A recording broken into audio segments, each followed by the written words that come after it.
I don't know about you, but I'm the kind of guy that is often impressed by complicated answers. Someone shares a problem and then someone else gives an answer that seems pretty simple, and you think there's no way that the answer to that problem can actually be that easy. And the truth is, sometimes it isn't. Sometimes it is much more complicated, but sometimes the problem is really pretty simple. Or maybe to say it better, the complicated stuff can't be dealt with until the simple stuff is fixed. And that is definitely true when it comes to marriage. There are often going to be problems in marriages and in families that are really complicated. But at the same time, many complicated issues come down to the fact that the couple or the family is confused about things that actually are pretty simple. So, like, for example, what is marriage? That's where we're starting as we begin to look at what the Bible has to say about marriage and family. And last time we said to answer that question, we have to go all the way back to creation. And when we go back to creation, we see three things, three fundamental truths about marriage. First of all, God designed it. God defines it. God is the owner, you might say, of marriage. He's the one who planned it.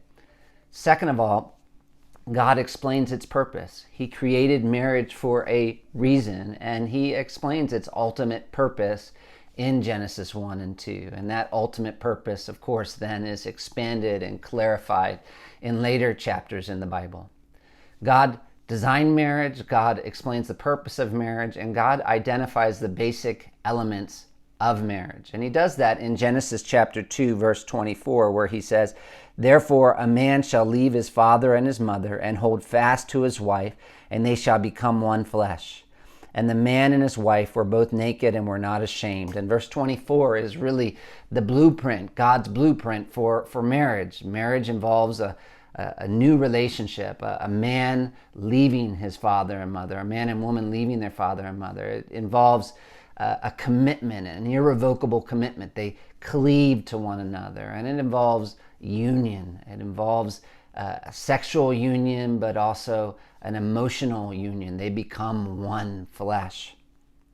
Now you can take that blueprint that's given in Genesis 2:24 and come up with a definition of marriage.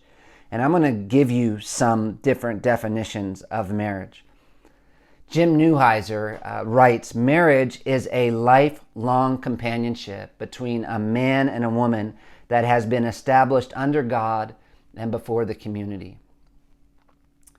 Another author, Andreas Kostenberger, writes, "Marriage is a sacred bond between a man and a woman instituted by and publicly entered into before God, whether or not this is acknowledged by the married couple, normally consummated by sexual intercourse." Christopher Ash writes, "Marriage is the voluntary sexual and public social union from one man and one woman from different families. This union is patterned upon the union of God with his people, the bride, Christ with his church. Intrinsic to this union is God's calling to lifelong, exclusive sexual faithfulness." Now let's pick apart those definitions a little to make sure we understand what they're emphasizing. Companionship established under God and before the community. See if you can see what these definitions have in common. A sacred bond instituted and publicly entered into. Voluntary public union. They're all trying to emphasize in their own words that marriage is a covenantal relationship. And let me emphasize the covenantal aspect, because as people think about marriage and the marriage relationship, there are several common ways of describing it. Some would say it's a sacrament marriage.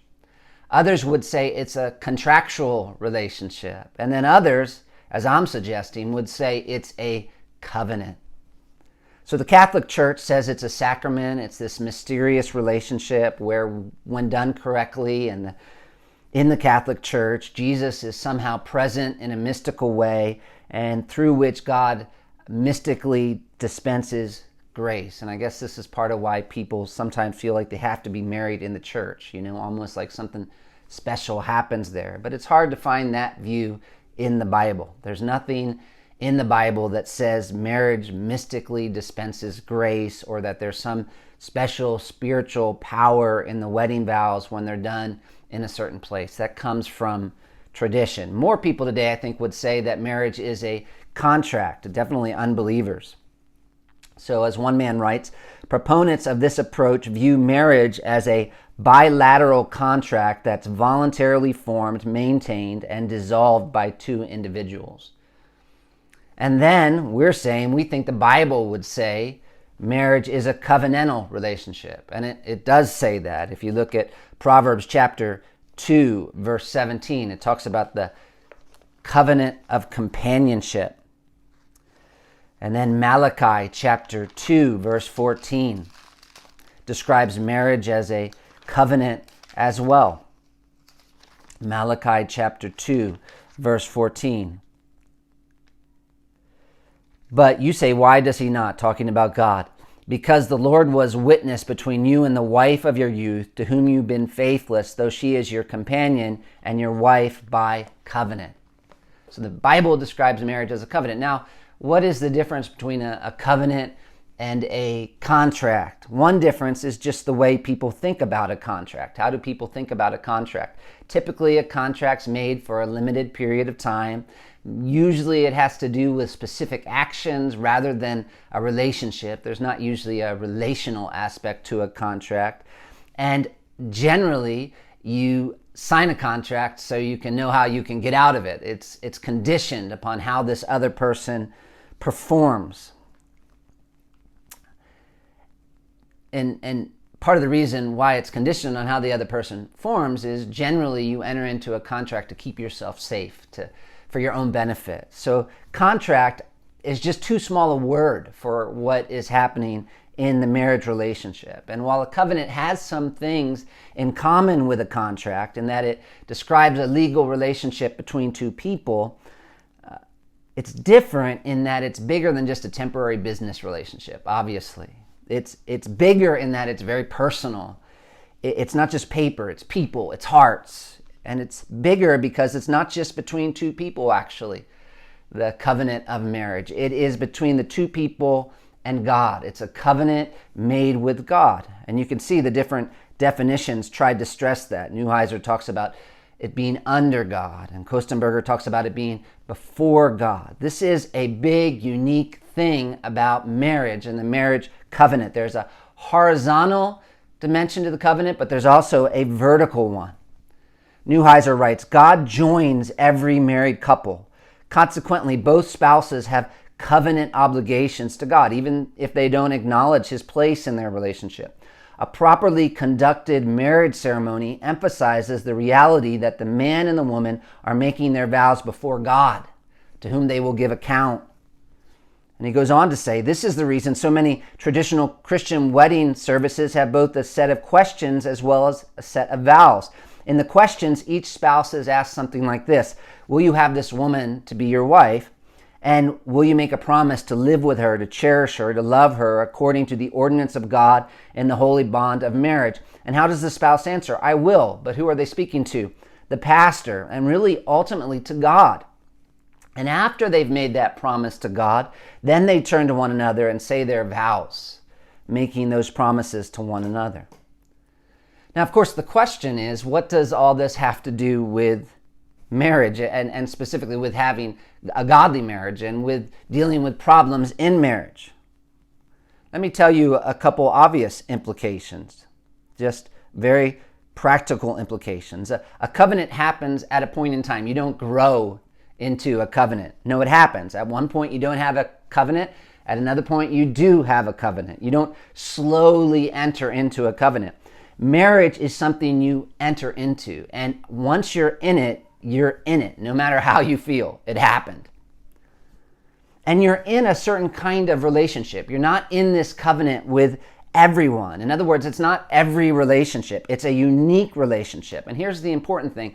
The nature of that covenant, that relationship that you've entered into at that point in time with that person, the terms of that covenant are actually defined by God. In other words, when you get married, you enter into a new kind of relationship that you didn't have before. And because it's a God-designed and God-defined relationship, you don't get to negotiate terms. God's already decided the terms. And so, again, you're either in that covenant or not. But the thing is, once you're in that covenant, you don't get more married or less married on the basis of how your relationship is going at that point. That's not how the covenant works. And this is significant even for counseling. When you marry someone, you are entering into this legally binding relationship with someone where you're promising certain future things to them. The covenant's not just about that moment, it's about the future. Tim Keller explains. He says, "Years ago, I attended a wedding in which the couple wrote their own vows. They said something like this: 'I love you and I want to be with you.'" Do you see what's wrong with that? He explains, "The moment I heard it, I realized what all historic Christian marriage vows had in common, regardless of their theological and denominational differences. The people I was listening to were expressing their current love for one another, and that was fine and moving, but that's not what marriage vows are.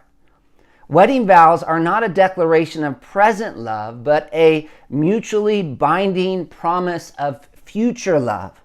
A wedding should not be primarily a celebration of how you feel now. That can be safely assumed. We hope you love one another. Rather, in a wedding, you stand up before God, your family, and all the main institutions of society, and you promise to be loving, faithful, and true to the other person in the future, regardless of changing internal feelings or external circumstances." Which means when Mary and Bill come to you and they say, "We just don't feel like we love each other anymore," and what they're saying is, "We want a divorce because we don't feel like we love one another anymore, and we don't have any biblical grounds for the divorce. No one's broken the covenant. We just don't have the same feelings for each other we used to," and they want you to approve the divorce, you have to say what? "You don't feel like you love each other anymore. Okay. Let's go back to the covenant you made with God and with each other." And certainly part of that commitment was to love one another. And so now my job is to help you love one another, learn to love one another, and be faithful to that covenant. In a sense, as you look at improving your marriage, you're really working on becoming what you are as a married couple, if you know what I'm saying. This is what you signed up for. This is what you committed to.